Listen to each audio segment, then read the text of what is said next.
Forgive us our illusions, Father, and help us to accept our true relationship with you, in which there are no illusions, and where none can ever enter.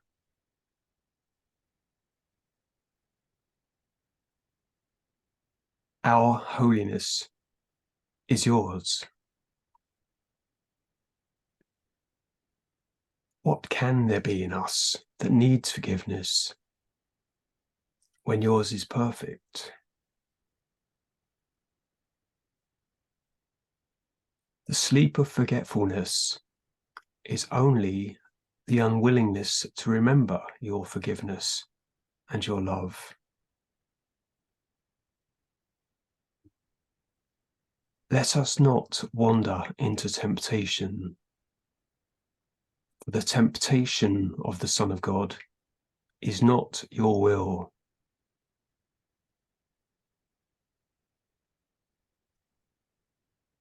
And let us receive only what you have given, and accept but this into the minds which you created and which you love.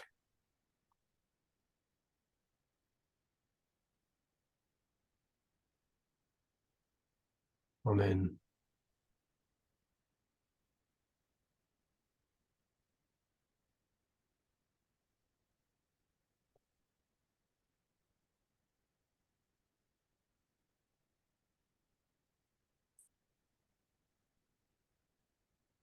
I feel like there's a lot of power in that prayer.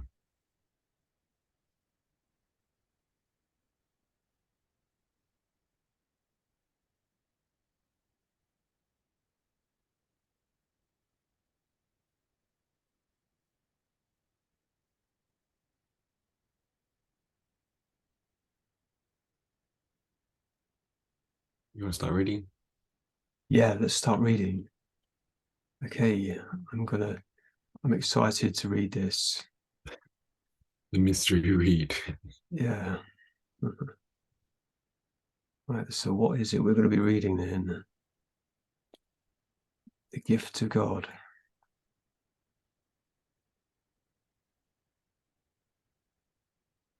So is this from the text? This isn't from the text, actually. It's not in any of the published editions of the course. It is, a channeled piece of writing, and it probably should be in the course itself. But it was kind of appended to a compilation of poetry that was published, that was written by Helen Schuckman. But this wasn't actually from her. This was given directly by Jesus. So, and I'm not that familiar with it. I've dipped into it occasionally, but I don't really have any familiarity with it. So that's why I'm feeling quite excited to be reading it. So, but it was given through Helen. Yeah, it was given to Helen by Jesus. She scribed it in the same way that she scribed the course. So it's not just her personal poetry, which some of it's really awesome, but clearly it's not on the same level as what was given in the Course in Miracles. But this is directly from Jesus. So yeah, I got this. The PDF for anyone watching this is available on the illuminatemind.net website. They've got a bunch of ebooks, and yeah, I'm grateful for that, and to be able to have this as an ebook. I think it can also be purchased from Foundation for Inner Peace or whatever. Okay, so the gifts of God. The gifts of God.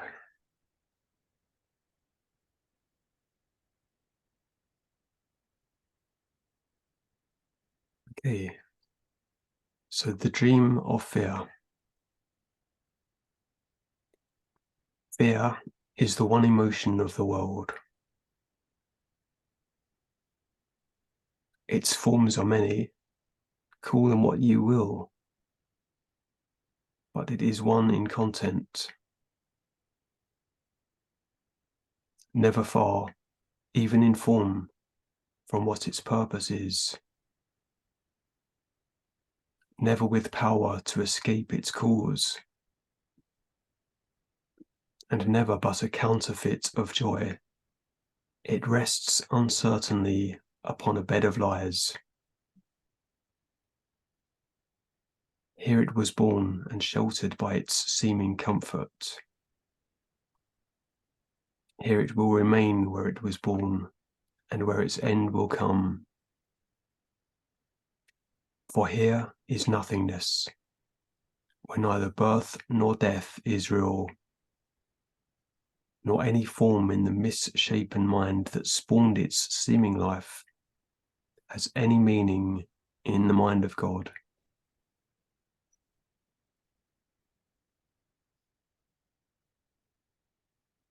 If you were certain, wholly sure, and with consistent grasp of what the world can give, fear would be laid aside as easily as joy and peace unite on love's behalf.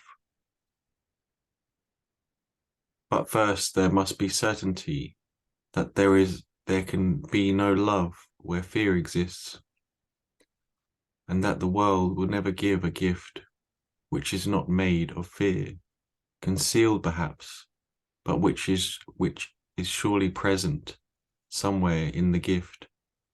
Accept it not, and you will understand a gift far greater has been given you.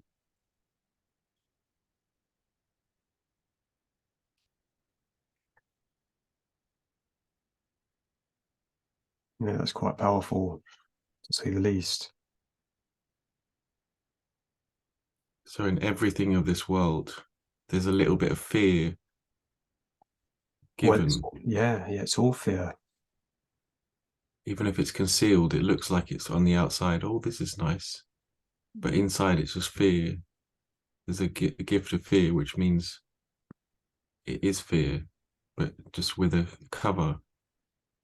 So if we don't accept the gift, we don't look to the things of the world for our happiness and look rather within, then we don't accept the fear, right? There can be no love where fear exists. It's not. It's not recognized as fear, though, is it? It's seen as a gift. This is something the world can offer me, whatever that might be. Whether it seems like love or some kind of experience that's going to give me something. And I really like what he says at the beginning of that paragraph. He says, if you were wholly certain of what the world can actually give, the limits of what the world can give, then fear would be laid aside. If I had a true perspective, I wouldn't want it. I would laugh at the possibility that the world could give me anything. So, yeah. I was just listening this morning, just before we came on, and to an audio talking about if I want nothing from the world wants nothing from me, and how when you stop wanting things of the world starts reflecting back joy and peace, because there's nothing you to get from it. Because to get from it something, then it wants something back from you. Like in relationships, all relationships here, if you want something from it, then that relationship wants something back from you in whatever form. Right. I mean, the best we can do here is strike bargains, isn't it? We may seek to find love, but there isn't any love that is given here unconditionally. The other person is going to expect something in return for their own sense of personal satisfaction or gratification. And so, I meet your needs, you meet my needs. We can shake hands and strike a bargain, and that has to be maintained. And things are changing all the time here. What I think I need is changing all the time here as a person, and it's the same for everyone. Mm. And there'll be a point where I can no longer meet those needs because something has changed, and then Mm. there's this kind of antagonism and then sense of loss. So now I'm about to lose that love that I finally found after much searching. So it's all fear-based, isn't it? Based upon insecurity, uncertainty, fear. Yeah, it passes for love in the dream. Okay. Let not the world deceive you. It was made to be deception, yet its snares can be so easily escaped. A little child can walk through safely and without a care that would arrest its progress. Dreams are dreams, and everyone is equally untrue. This is the only lesson to be learned. Yet will fear linger until every one is recognized as nothingness and seen exactly as it is and nothing more. There is no person, thing, or circumstance that you can value as your own without the gift of fear arising in your heart. For you have seen them all as they are not, and love for them has fled as if from you. And you will think that God has ceased to care for you who have betrayed the Son he loves and chosen fear and guilt in place of him.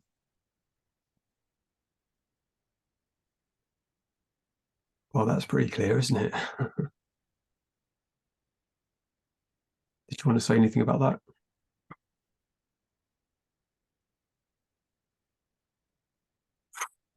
Yeah. Well, everything I value here gives the gift of fear, so I have to not value anything in the dream. Like literally nothing here can be valued. It's like no car, no device, like nothing here in itself for my personal it means for my personal like for me to do something as a person. If I value it as a person, eventually it will leave me, whether it's a person, some sort of thing, object I value, it will, a house, whatever it is, it will eventually attack me, leave me, yeah, it will leave me in pain because I valued it above God, above peace. Yeah. Right. And there's nothing, like, it's like and as long as I value anything here, that there will be fear in my mind and it can hook me again. Yeah. Right. And I would only value it if I didn't recognize it as, being nothing, having no substance, having no reality. Anything that changes, it's clearly not something that God made. It's something Mm. that I made, a fleeting, ephemeral form that is entirely substanceless and is going to shift and change as all forms do. So to kind of cleave to any form is always going to give me that gift, that poisonous gift of fear. And I will think that, and yeah, he also says, what does he say? Um, I've seen them all as they are not. and love for them has fled as if from you. And yeah, I liked what you were saying, first of all, about how, if I value anything that I have ascribed a personal use to, as a person, this is something that I can put to use and cherish for my own selfish ends, then, I'm going to be fearful. But at the same time, it is promised that anything I need, in the plan of atonement, it will be given me while I still have use for it. Not only will it be given me, but it will also be renewed. And, that's something that I can trust in rather than living, with a sense of gnawing insecurity or, I'm going to have to go without, I'm not going to have the things I need. I'm given everything I need. All that I need really is to remember who the hell I am, to wake up, and nothing will be denied me. Well, that's my purpose. But, if that's not my purpose, if I forget that that's my purpose, forget in quotation marks, and suddenly I'm drawn to some experience or illusion within the world, then I will have to struggle and strive and count the pennies and, worry about the next day. And, so there's a whole world of difference. And it really comes down to my purpose. What is this for? Is this something that's being used by spirit or something that I'm using for my own ends? Mm. Mm. Yeah, I just had this thought as well about so I used to have this fear thoughts of especially when traveling and stuff where I would maybe have to leave my bag somewhere or I don't know, like have to leave a car somewhere and it just there were some people that looked really dodgy or something and and I would worry I would have a fear thought that okay I worry that this is going to be broken into or stolen like if I leave a bag in a car um and then I would think the next thought would be okay well if I need this thing then you look after it like and if it's my highest good to still have this thing then you'll keep it for me as a way of like releasing the fear of losing that thing because and then thinking okay so I still need this thing so then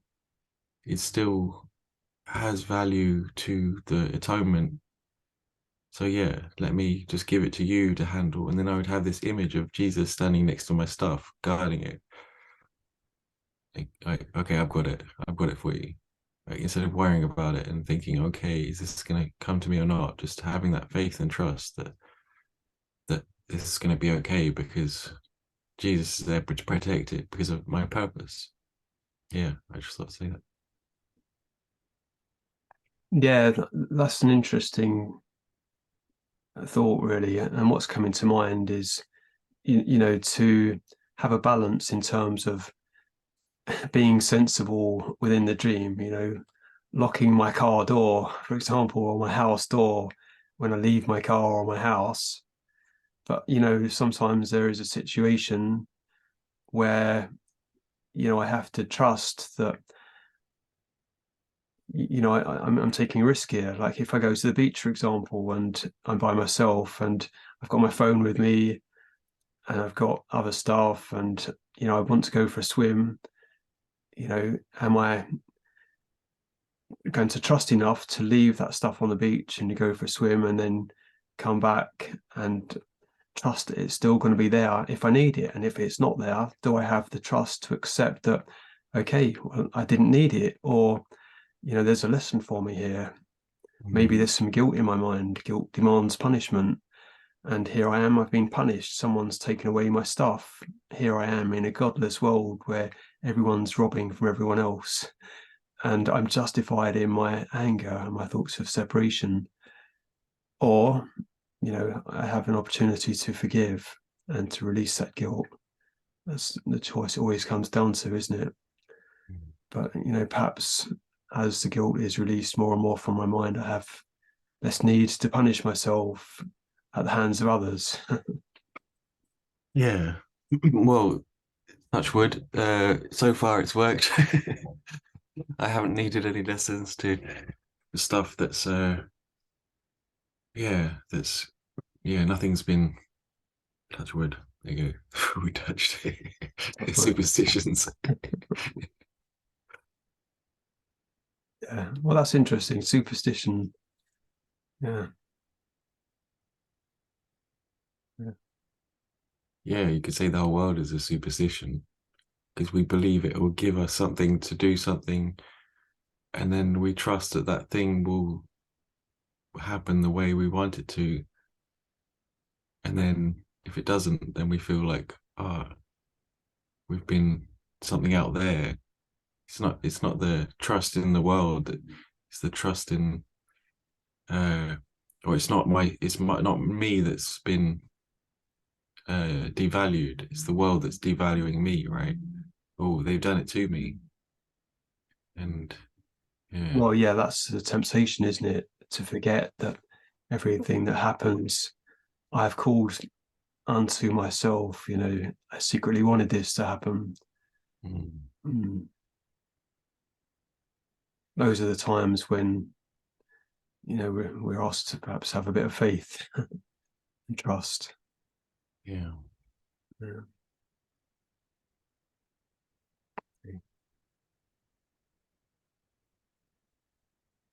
We read the last one. Does God deceive, or does the world? For it is sure that one must be. There is no point at which their thoughts agree, their gifts unite in kind or purpose. What you take from one, the other will obscure. There is no hope of compromise in this, nor can there be a shifting of the mind between the two without the fear that every dream must bring. How fearful it must be to see yourself a maker of reality and truth, the lord of destiny and time's domain, and arbiter appointed for the world.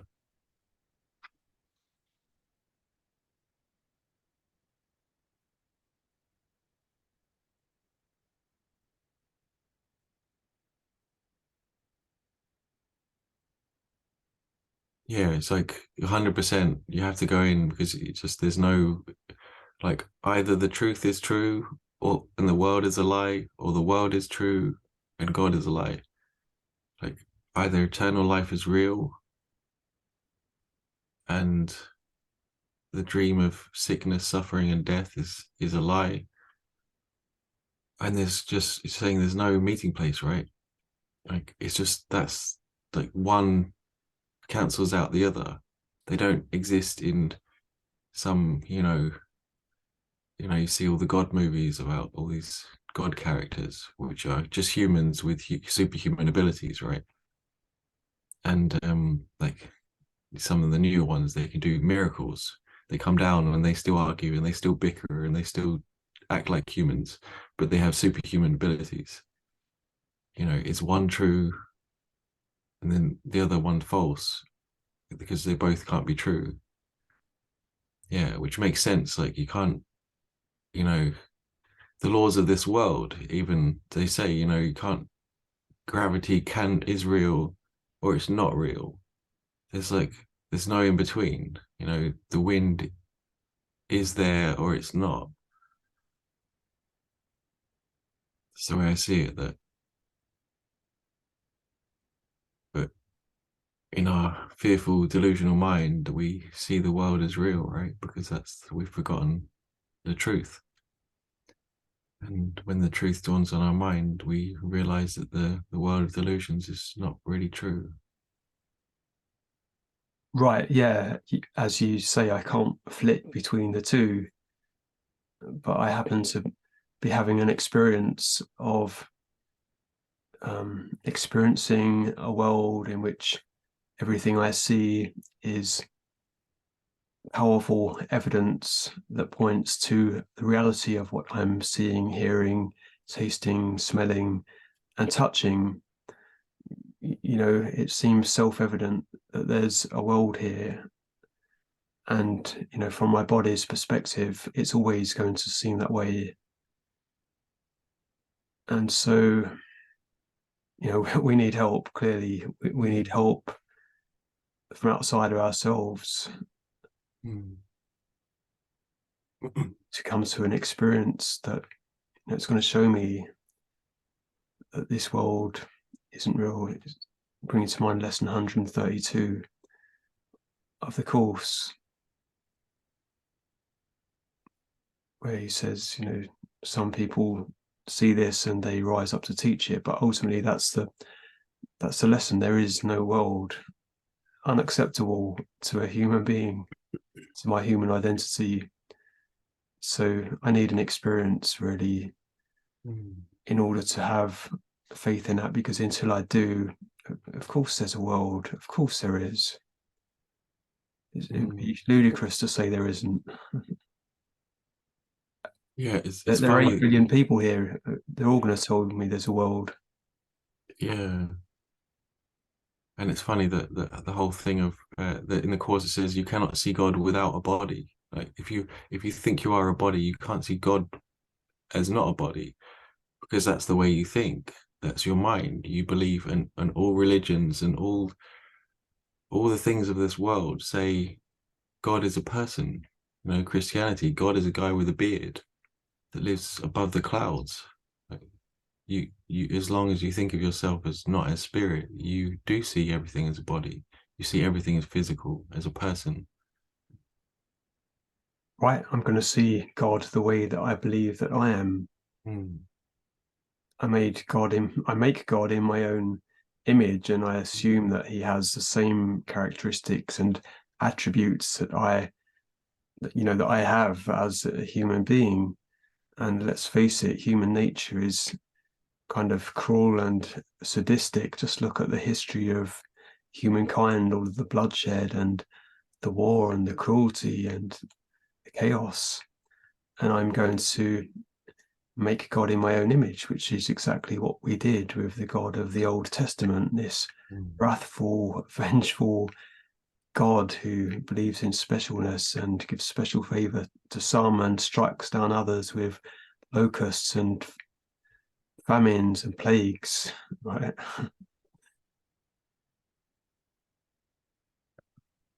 Yeah.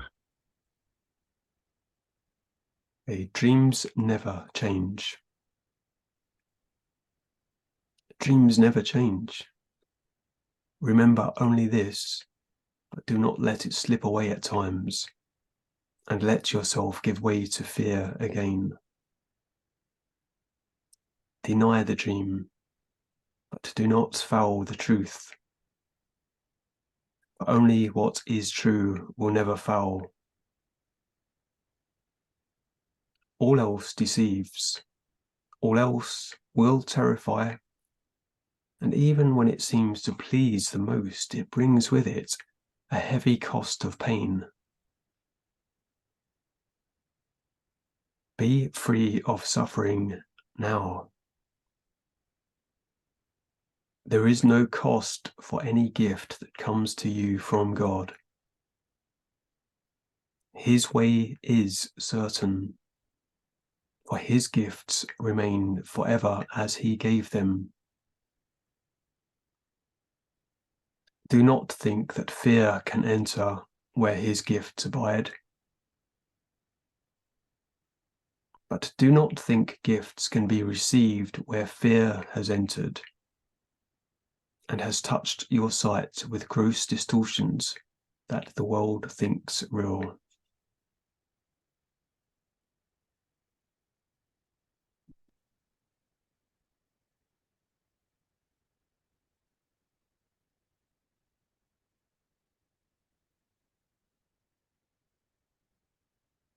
Did you want to comment on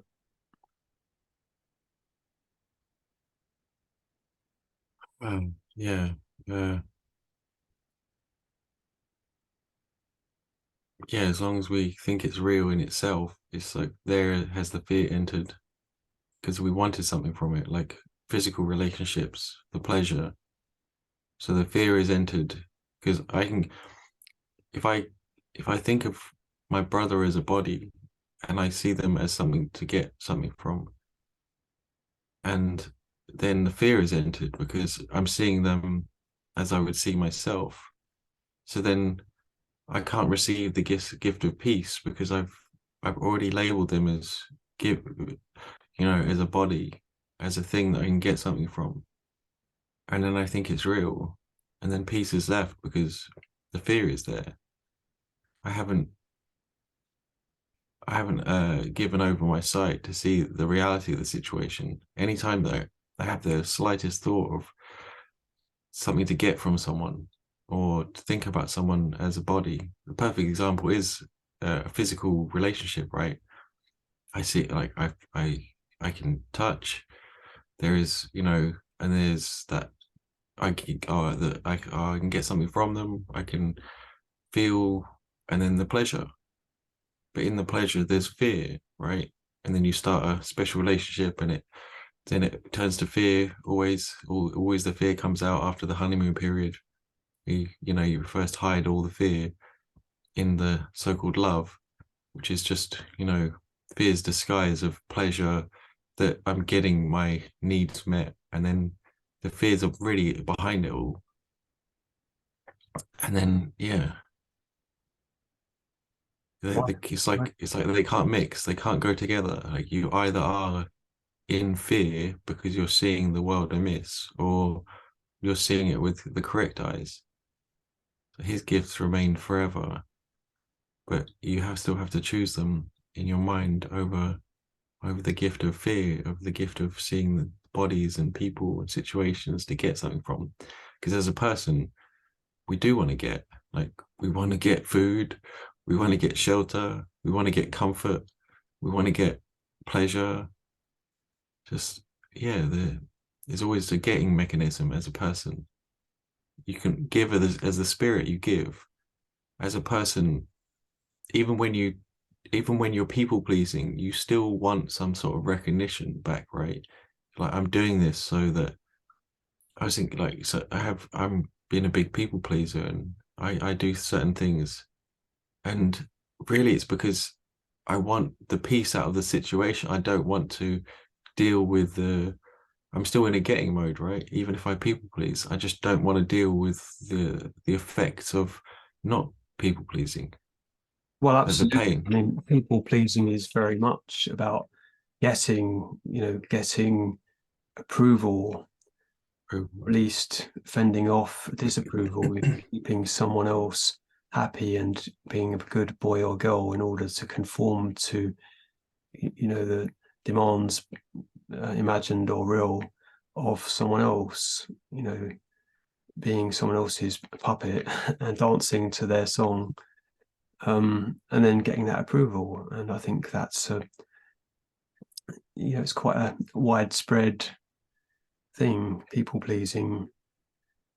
Um, and I mean, we could look at how that comes about, perhaps feeling I didn't get enough approval as a child or whatever, and trying to feel worthy in myself. But self-esteem is not clearly the same as knowing who I am as God created me.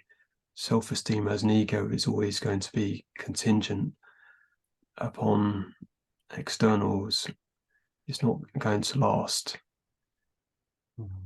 So yeah, and in terms of you know looking to get from others, I cannot love my brother while I still believe that I need something from him or her,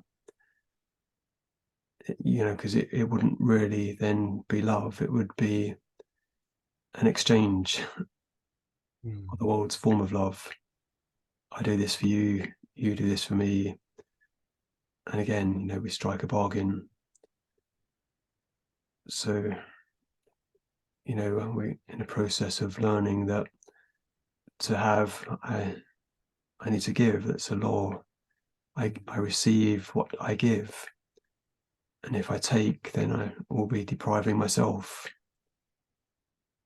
Um, so yeah, so I think that's something to be just aware of, self-aware in connection with any relationship.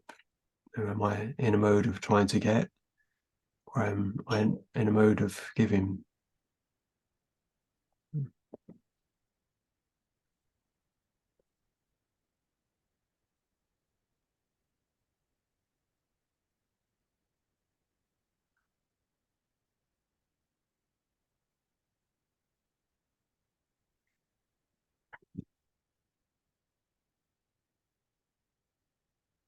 See you next time. I read the last one. Did you? Okay. There are no scraps of dreams. Each one contains the whole of fear, the opposite of love, the hell that hides the memory of God, the crucifixion of his holy Son. Therefore, be vigilant against them all, for in their single purpose they are one, and hell is total. It can seem to take forever for this lesson to be learned, and yet it need not be. I come to speak in time of timelessness. Have you not learned the pain of dreaming yet? There is no need to hug. There is no need to hug it to your heart and to forget the dreadful cost of salvaging despair and building up deceptions once again. Yeah, it just sounds like all human relationships. you, you bring it in, and then the cost, and then the despair, and you see the whole deception. All human relationships, like you just go around and around. Oh, and then to the next one, to the next one. Or it could be anything really, I suppose. Anything, a business, some sort of value here that even an object like a car, like you bring it, oh, I love this car, and then a few months down the line, you have all the costs and everything associated with it, and and then the whole thing starts again. You look for a new car or whatever it is, because it's for the purpose of the body and the person and the Right. whole thing. And I like that it can be learned now. That it doesn't have to take time. I always like that. That it doesn't have to be. You could just decide, which has been my experience as well. When I've had experiences in the past, it's been very quick. It's been a decision, and then the experience happened soon after. So, well, the single purpose, they are one, and hell is total. Like every single choice you make here, according to your personal will, is hell encapsulated. Like, is the hologram, in each part of the hologram is the same, like the same thing is held. So you have to choose not the hologram in order to make the choice for the memory of God. Each one contains the whole of fear, the opposite of love, the hell that hides the memory of God. So that all the choices of this world are hiding the memory of God. The crucifixion of his holy Son, like the beginning of space and time, the crucifixion, right? Where we forgot to laugh. Then be vigilant against them all. So any thought that says, I can have something here. I guess that's probably what I was experiencing yesterday. I was not vigilant with my thoughts, just saying I had thoughts about future, about how I was working and what I had to do, but it all just didn't feel good at all. Like future thoughts, like what I need to do in the future, how much do I need to produce, what is the next, instead of just thinking, okay, spirit, I'm free and whole now, what would you have me do next? but always future thoughts, like future planning. Like, what am I going to get? Takes me off, takes me out of peace.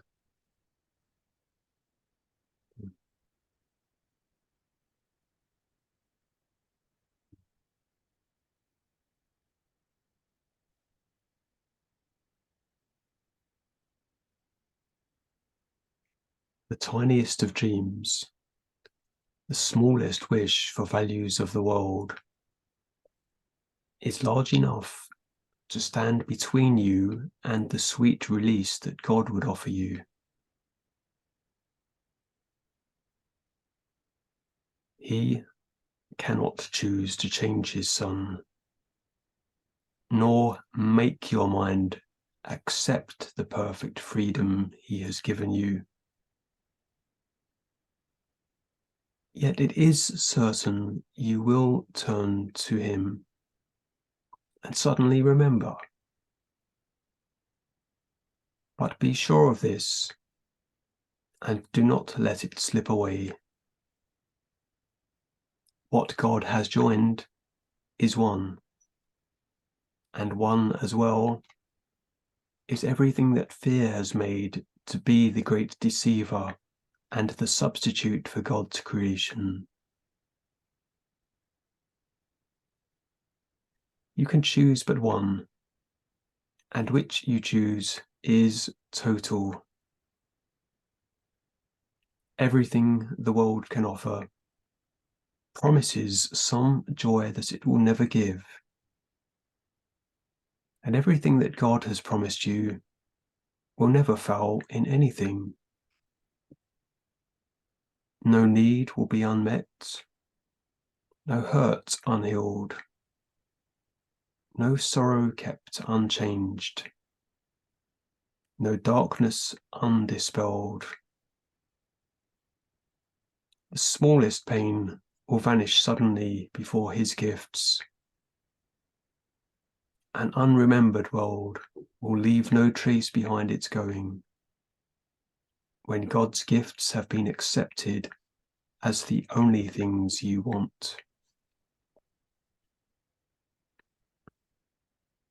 Sounds quite exciting, right? It's like, ooh, okay, I can stop doing this thing. I, yeah, I remember one year where I just kept hearing, "You do not want the world you see, for it has disappointed you since time began." And I would hear it over and over again every day. I literally, for multiple times a day, I would hear it, and I just didn't believe it. I really didn't believe it. And there's a part of me that really, of course, the ego part that I was still addicted to, that didn't want it to be true. But now I want it to be true. I really want to not want the world.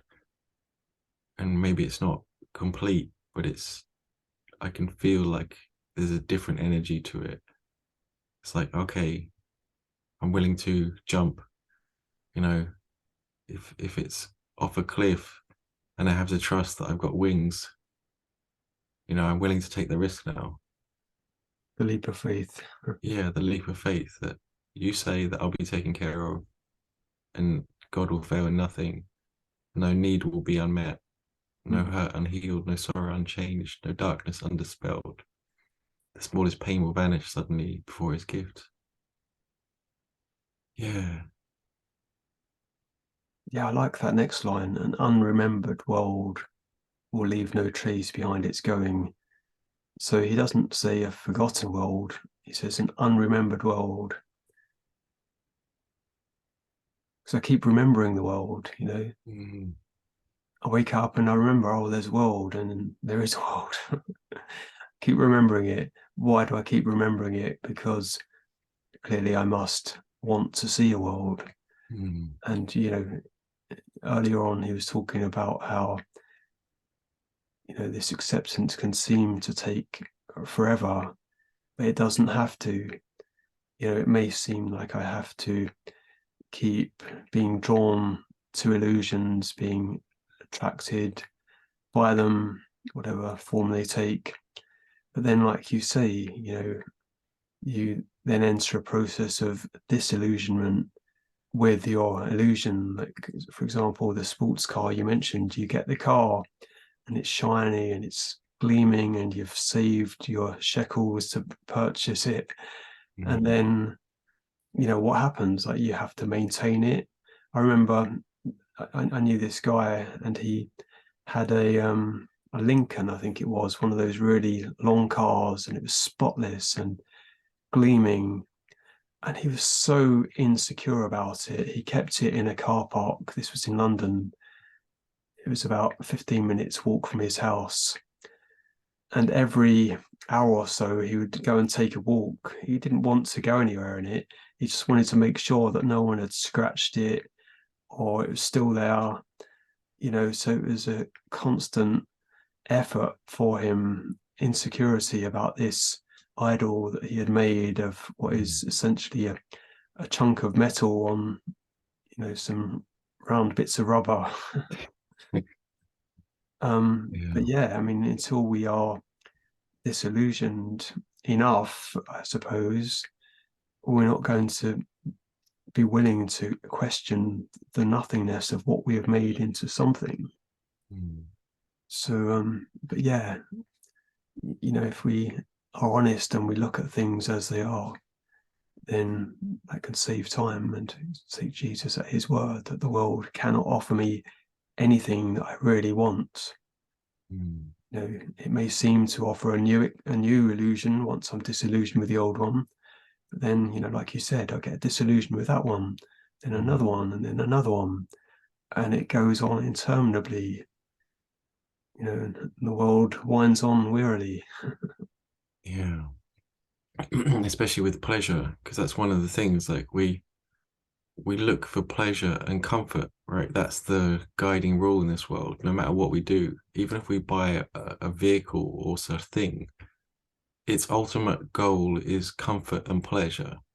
Anything is comfort and pleasure, to get away from the discomfort and to get towards the comfort and away from the pain. Mm. And then to see a body, like, because it's usually physical, right? The end is physical, get another person.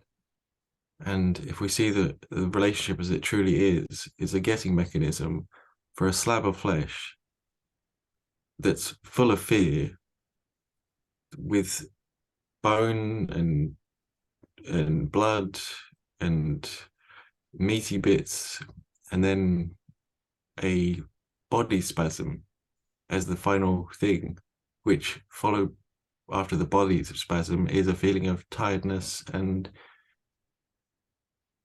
sometimes relief, but then nothing. Then you realize, oh, well, okay, let's go and eat a sandwich. A sandwich will take care of it. Oh, let's go and eat something now. After that, fall back into sleep. There's no, and then rinse, repeat. There's no joy in it. There's just this emptiness. And once you've got it, I've got the relationship. I've got the thing. And then, you know, the disillusionment down the road is, it can happen within a few months. It can happen in a few years, but oh shit, that wasn't it. But unless we actually really look for these things and see what it is, we'll just keep repeating because we have no idea. We're just completely in the dark that this world is fear incarnate, death incarnate, just dying over and over again to be to be human, to be a person, to be the mask. Mm. Yeah. Yeah. I mean, like you say, you know, it's fleeting and ephemeral, and it's like, was this it? When it's seen for what it is, 5 minutes of pleasure if you're lucky, and then like a body spasm or whatever, and then now what? Um, but yeah, I mean, whether it's a desire to get physical needs met or emotional needs, it's always based upon the unquestioned premise that I have needs. My only real need is to know who I am. Mm. But the world is very shiny, it can seem very attractive, and we are indoctrinated to believe that, yes, that's what I should be doing because everyone else is doing it. All of the songs, the songs of loneliness and seeking and finding and longing, the love songs, the movies where the hero is trying to get the girl, the girl is trying to find the knight in shining armor and walk off into the sunset together. It's illusion, it's fiction, and yet it's alluring because, let's face it, we're all seeking love, we're all seeking completion ultimately. But we cannot find completion in the union of two bodies or two body minds, because that's just fear. It's based upon insecurity and illusion. And we if we're honest with ourselves, we're aware how quickly what we call love here can turn into hate, animosity, divorce, squabbling, or compromise, spending a long time with the same person in a state of bitterness and resentment. Yes, I know that one. Yeah.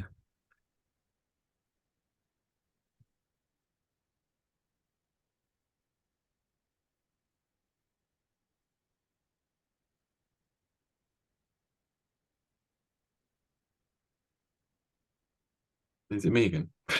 I think so. I thought I read the last one. Okay, I'll read it then. Ch- Choose Okay. once again is still your only hope. Darkness cannot conceal the gift of God unless you want it so. In peace I come, and urge you now to make an end to time and step into eternity with me. There will not be a change that eyes can see, nor will you disappear from things of time, but you will hold my hand as you return, because we come together. Now the hosts of heaven come with us to sweep away all vestiges of dreams and every thought that rests on nothingness. How dear are you to God, who asks but that you walk with me and bring his light into a sickened world which fear has drained of love and life and hope. Yeah, just hearing that, I just all I can think about is my experience of the real world, where I could see the old world, and I was walking through the old world, the world of form, but I knew it wasn't real, and I could feel and sense and know that the world of light was real, and everyone was happy, and everyone was joyful, and everyone was dancing, and it was just, yeah, there was just a complete 100% knowing that the physical world wasn't true, and I could still see the faces of the drawn, sad looks, but I just knew it wasn't the truth of reality. Like how we still see the old world, the vestiges of dreams, and every thought that rests on nothingness. Yeah. So I know I've had an experience where I know that this is the truth, that this is what happens. This will come again in my experience.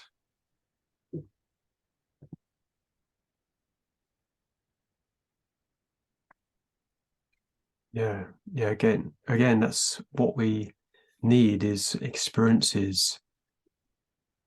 An experience that shows me the nothingness of this world, and that blows everything away. I remember having an experience of being in the light and seeing what this world actually is. It's just like vomit, like a black and white soap opera on a 5-inch screen. Yeah. Heaven knows nothing about, and it's ludicrous to think that that's real. Yeah, it was black and white. That was it. It was like a grayish black and white scene that was just unreal.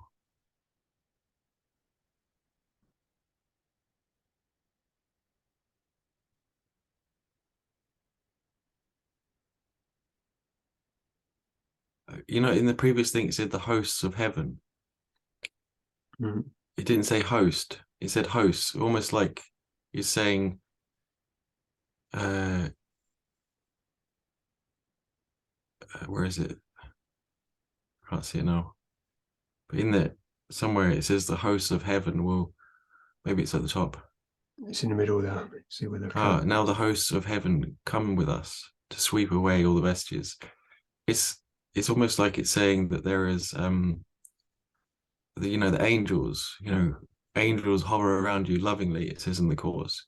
That there's all these beings that are kind of cheering you on and wanting you to make this choice. And they're protecting you and guiding you on, guiding your purpose. That, you know, you're never alone. Even if you're physically, there's no one else around, that there's all these angels and these loving beings that are just wanting to guide you and, yeah, and help you in all situations and everything, and always giving you the right thought. I like that Yeah, idea, yeah. lots of angels, because it just feels like, how can I ever be alone? When we think of feeling alone, like I'm surrounded by angels. Like I'm surrounded by light that's loving me all the time. And all these angels are whispering in my ear, telling me, okay, this is the right answer. Here you go. Like I have all the answers. And yeah, whichever angel, like, okay, he has the better answer. You know, you have like a table, round table, and in the in terms of this world, you know, you have a mastermind. You know, in a mastermind, you have people from all different areas that have bring their own expertise, like the expertise of this, expertise of that. Because we often think of Jesus like, how does he know? How does he have the answer? He's off in spirit, you know. He doesn't know anything about this world. But if you, I don't know, it's just a kind of a physical way of thinking that there's all these angels, and each one of them has brings their own specific skills and abilities that they, I don't know, got somehow. Maybe they were worldly beings or something. You know, as a way of making it more concrete, because it's quite, you know, we think of the word, the words as quite ethereal, that beyond us, but to bring it down into concrete forms for me is quite helpful sometimes, just to think, yeah.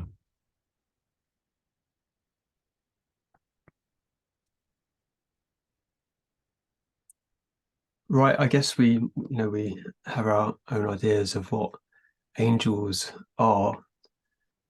Um, I mean, for me, what could they be? But the loving thoughts, whether they are manifest as thoughts in my mind, intangible, invisible thoughts, or whether it's someone in my experience who offers only unconditional love. But what's coming to mind is, you were talking about experiences of the real world. And, I've had that experience of feeling like I'm being carried down a quiet path in summer, where everything is just easy and clear. And, you go through a door, and as you get to it, someone opens a door for you and someone else takes your coat. Not that I expect the world to wait on me, but sometimes in those experiences there's just like a real sense of love is all around, and it's reflecting my own choice. And now I'm seeing it, whereas I couldn't see it before. Now I'm seeing the gentleness in others and the love and the kindnesses, whereas before I was perhaps focusing in a very kind of narrow blinkered way upon sin and mistakes, error, guilt of my brothers, and keeping myself stuck in this perspective of an unreal world, not Mm. seeing that the helpers that are all around me and the love that would gladly lead me out of here if that's what I want. But I have to want it, right? I have to Mm. ask for the help.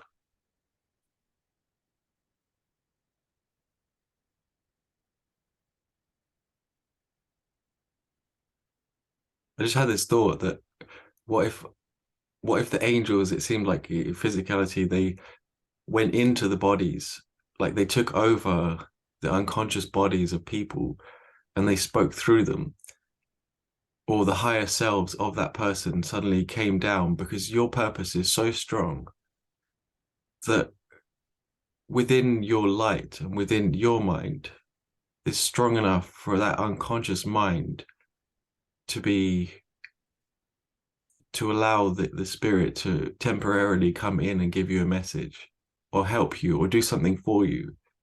But it's not because of them, it's because of your purpose and your light that is allowing their higher mind to come in and give you that message and give you that thing. Kind of another way of Yeah. thinking about it, because then you don't have, because you're not relying on the egos or the person. You're relying on your light to be so strong that it allows the higher mind of them to come through.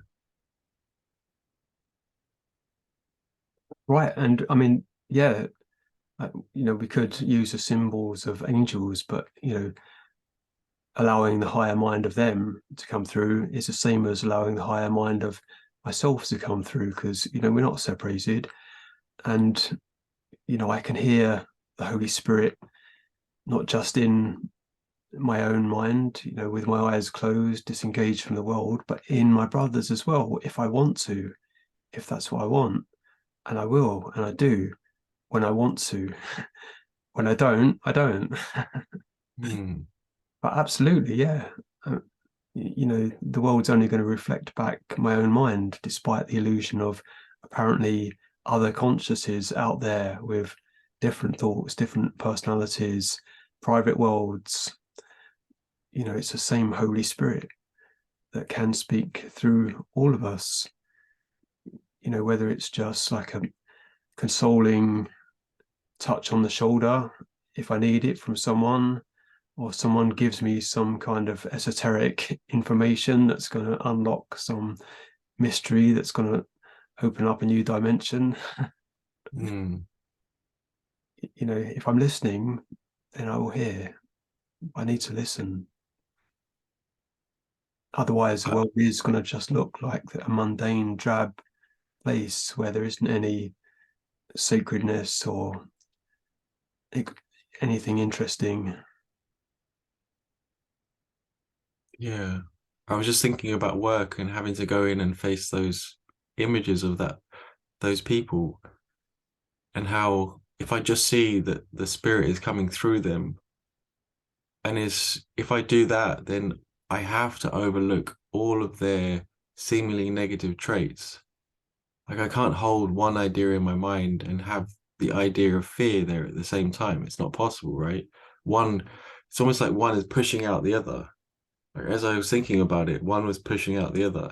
And as I thought about their fearful traits as a human being, then the fear was pushing out the light. Like it literally at any moment, I can't think of anyone as a spirit and as a body, or as the spiritual traits and as the physical and person traits. It just felt like, yeah, there was one pushing, and it was, yeah, Yeah, impossible interesting to to see see. the worlds. Mm. And then fear comes in, and then it pushes out the light, right? Like it literally if you think about it, just in one instant, like right now, I can think about you as spirit, and I can't think about you as a body. And I think about you as a body, as a person, and I can't think about you as a spirit. That's pretty cool, no?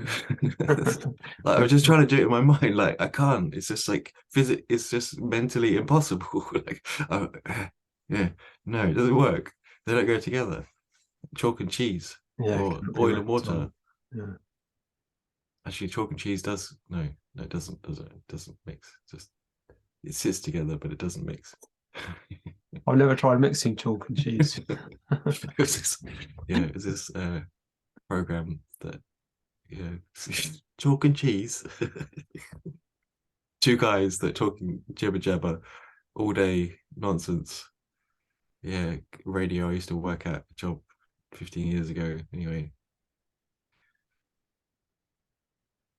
is it my turn? Yeah. Surely you will not fail to hear my call, for I have never failed to hear your cries of pain and grief. And I have come to save and to redeem the world at last from fear. It never was, nor is, nor yet will be what you imagine, nor yet will be what you imagine. Let me see for you and judge for you what you would look upon.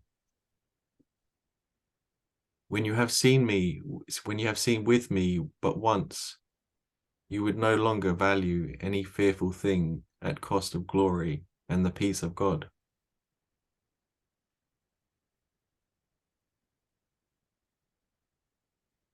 Let me see for you. Let me judge for you what you would look upon.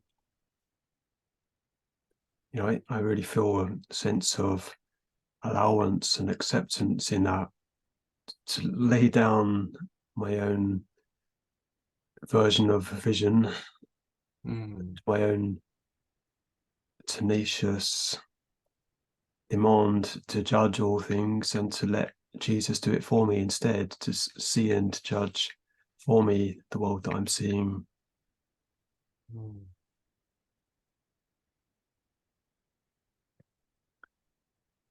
I, it's kind of a little difficult to believe when you have seen with me but once, you would no longer value anything fearful at the cost of glory and the peace of God. I somehow don't believe that because I feel like I've seen that, or maybe it's a slow kind of in time. Yeah, I no longer value the things of, but it's just difficult to believe because I have gone back into valuing the world and thinking there was something there. Or maybe I didn't see it complete. I don't know. Just, But I guess that's from the perspective of linear time, though. Like, it seems like you've seen with him, and then you did go back into valuing things of the world. But even in time, I'm assuming you didn't wholly value the things of the world in the way that you did prior to that experience of seeing with Jesus, seeing the real world. You can't really go back entirely once you've mm, had an experience like that. So even though there may be kind of lingering remnants, falling back into those old ego patterns of valuing and desiring things in the world, there is still this reference point of having seen a world very different from the one that I'm accustomed to looking upon with my body's eyes. And, that remains with me, even if I do seem to re-illusion, and it will remain with me. So I mm, cannot throw myself wholly into illusions anymore, because there's that awareness. It's still there. It's still kind of working. It's still kind of acting in my mind, and I will return to it because I want it far more than anything the world has to offer. mm. I don't know, does that accord with your experience? It's a way of, yeah, hearing it, but that sentence just doesn't uh, conform to my experience of this world that I have gone back in. And yeah, maybe it says in the next paragraph. I like the idea. I've come to save and redeem the world from fear, like my purpose. Like, look, no matter how hard it gets, no matter how dark it gets, that you always have my vision. You always have the vision of Christ, and that this is your job. It isn't to become successful or have a successful relationship or achieve anything or do anything in this world. This is your achievement. You came to save and redeem the world. Like, that is your purpose. You've joined Christ in real purpose.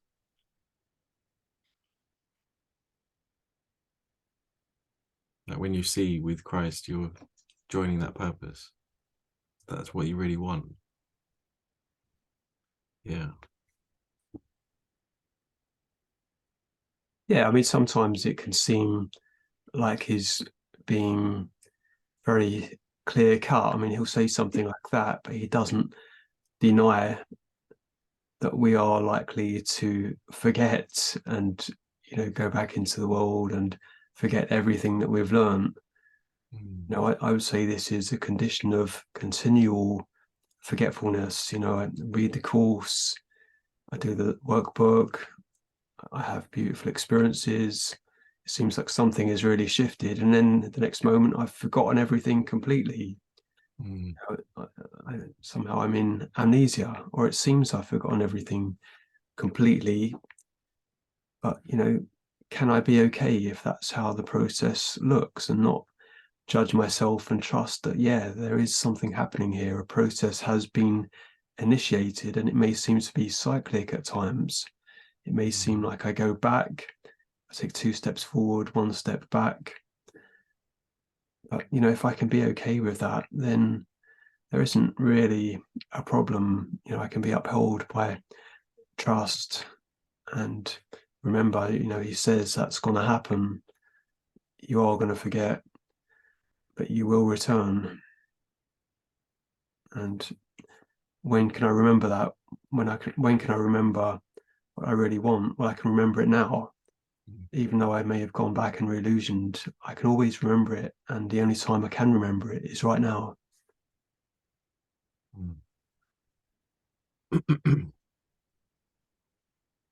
I guess also it's saying at the cost of glory and of peace of God, that you will never, like, as soon as you remember the glory and the peace of God, you remember that it isn't valuable.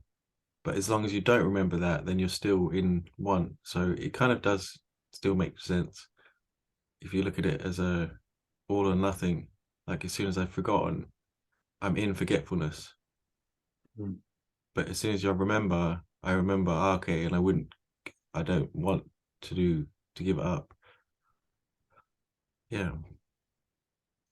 Yeah. So, when I'm in forgetfulness, it's kind of like total forgetfulness. Like when I'm in fear, it's total fear.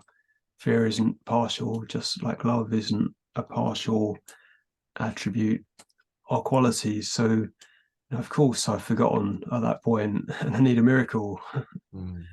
But then, I get the miracle and I remember again. And, the apparent progress I have made linearly, it's still there. It's not like I reverted back and I have to start from square one again in the undoing of what never was in my mind. Mm. Yeah, I like that. Because it does often feel like I start at square one in the world. Like a lot of times, it's like, oh, back to square one. But in the mind training, it's not square one. I've got that much closer to accepting the truth. Right. Well, nothing is lost. Mm. I can't remember again. Am I reading? I'll read it. I'm not sure. I don't think it Yeah, matters yeah. too much anyway. Okay, this is my offering, a quiet world with gentle ordering and kindly thought, alive with hope and radiant in joy, without the smallest bitterness of fear upon its loveliness. Accept this now, for I have waited long to give this gift to you. I offer it in place of fear and all the gifts that fear has given you. Can you choose otherwise when all the world is standing breathless, waiting on your choice? Come now to me, and we will go to God. There is no way that we can go alone. But when we come together, there can be no way in which the word of God can fail. For his the word that makes us one in him, and mine the voice that speaks this word to you.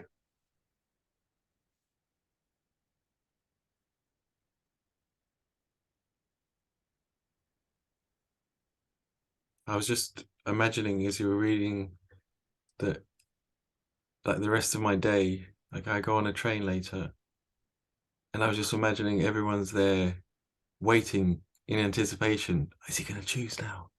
Is he going to choose? Like they all look like they're doing their own thing, but behind the scenes, they're just waiting for you to make the choice. Like, oh, is he going to choose? Like, everyone's like, cheering you on in a way in every Right. situation.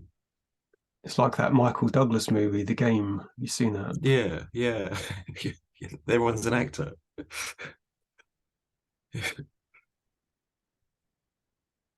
Yeah. At the end, they all applaud him. Mm. Mm, Yeah, I like that description. The start. This is my offering, a quiet world with gentle ordering. You know, so it's like when I'm seeing with him that hierarchy of illusions that I have constructed in my mind. The order of difficulty as well.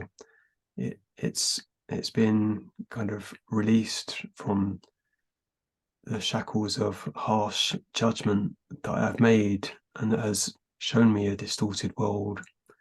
And now I'm seeing it quietly and gently and kindly, because I'm not imposing that hierarchy of illusions upon it mm.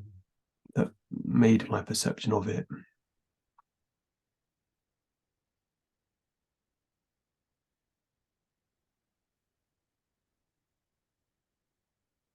Woohoo.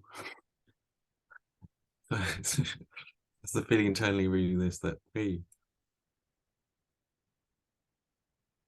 the world is standing breathless, waiting on your choice.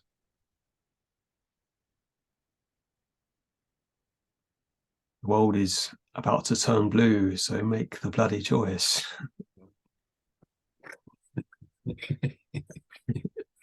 I guess it's all dead, isn't it? It's like, Gasping for oxygen. yeah, Come on, make gasping the for life. choice. Make the choice. Yeah. I guess that's the way that the world works, right? We're all gasping for oxygen. We're all gasping for life. Like, oh, is life over here? Ah, it's over there. Running towards it quickly. When you're running out of oxygen, you panic. You just don't know what to do. You just, you know, going in whichever direction just to try and find whenever we get into fear, we go into panic mode. Like survival, yeah, could be seen the same as gasping for air. Like if you're in um yeah, under the water, you're scuba diving, whatever, gasping for air. My first experience of going underwater, there's that moment of like, I need to get out of here. I need to get away. Like, and then you start breathing underwater, you're like, oh, this is so bad. But the first initial under like feeling of it is that you're in, like it's so uncomfortable, it's not right. Yeah. And then it's like, oh, actually I can breathe underwater. It's okay. I guess it's the same thing as trusting in spirit. Like if you're in fear because you just the mind is still trying to work out in the old ways. Instead of breathing in oxygen, it wants to get its own oxygen from through the mouth in the normal way. But now it's having to trust in this oxygen tank. Yeah, it's like we've been breathing in the poisonous, smoky fumes of the ego, thinking that they're going to Mm, sustain us. And then, like, we get a puff of clear, life giving air, and it's like, oh, what is this? mm, mm. This is unfamiliar. I don't trust it. Yeah,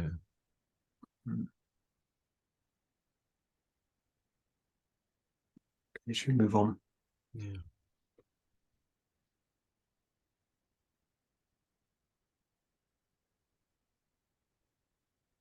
Did you want to carry on, or we could stop here? What time is it? I'm limited with my time today because I go to work in a few hours. Mm, I have to leave earlier at like 12 o'clock. So only and I've still got to pack and get ready. okay, let's stop there then. Okay. To be continued. Yeah, that was helpful. How was that? That's a good choice. It's buying, no doubt. Yeah, well, I'm grateful to be looking at that together, and it's great stuff. It really is. Yeah, Um, brought up a lot it- of thoughts and feelings and ideas, which probably wouldn't have been recognized so easily without it.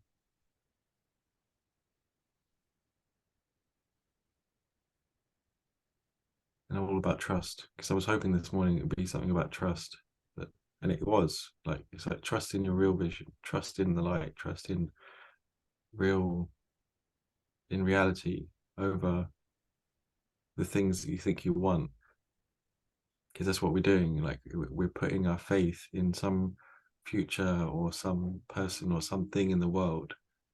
We're trusting it to give us what we need, and really, we if we just move our uh, trust meter, our point of trust to the light, then it is trustworthy. It doesn't die, it doesn't leave. It's always there. It's always an option. Like anything of this world can just leave. Relationship, an item, a business, anything in this world just can one day disappear, but that light is always available. The love of God is always available in every moment. it's always available, and to trust in Jesus is always an option. It's really my only option. But while I think I have other options, it seems like that's a possibility. I could choose that, and that's okay. Yeah. Mm, Mm. yeah. Okay. Well, peace, brother, and thank you. Do you want to sit for a while or? Yeah. Let's have a prayer, and then maybe we can sit for 10 minutes or so. Mm. Do you have a prayer that you can Uh, up on screen and show and read?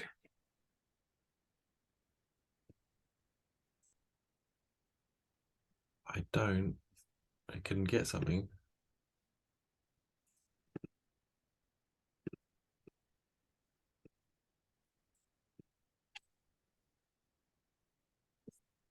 How about today's lesson? Could we have a shorter prayer? Maybe It is is today's lesson is the short prayer. It's okay. like Cool. from now on, it's short prayers.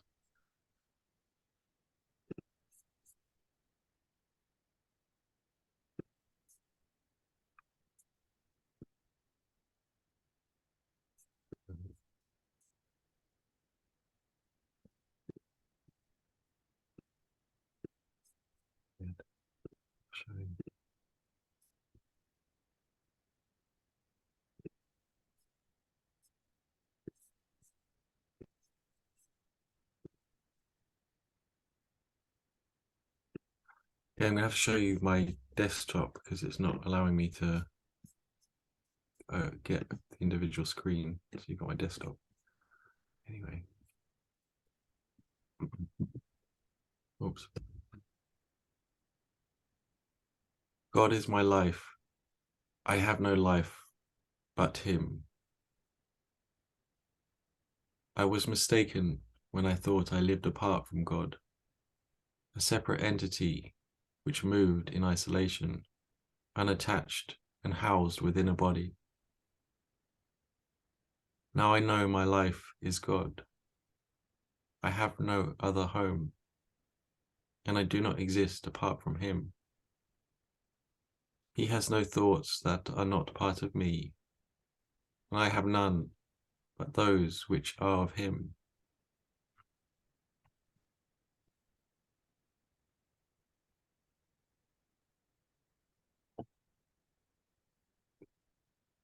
Our Father, let us see the face of Christ instead of our mistakes.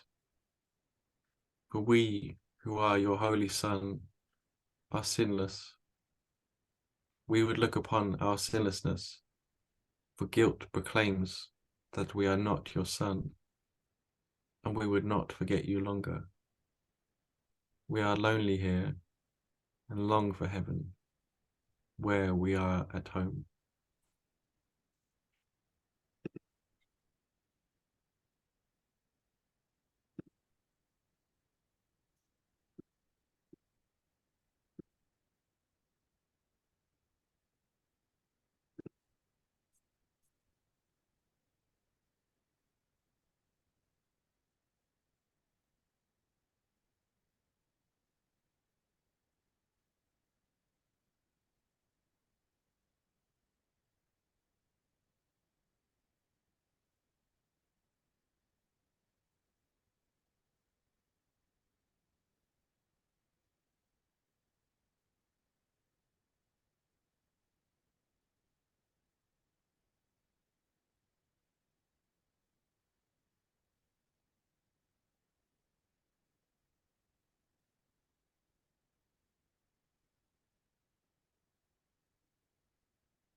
Hey, 10 minutes.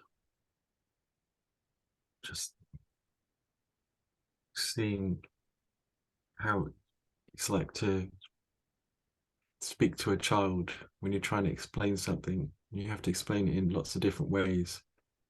And then, okay, this way. Oh, and then I was explaining I said to David the other day, the devil made the world because he comes from Christianity.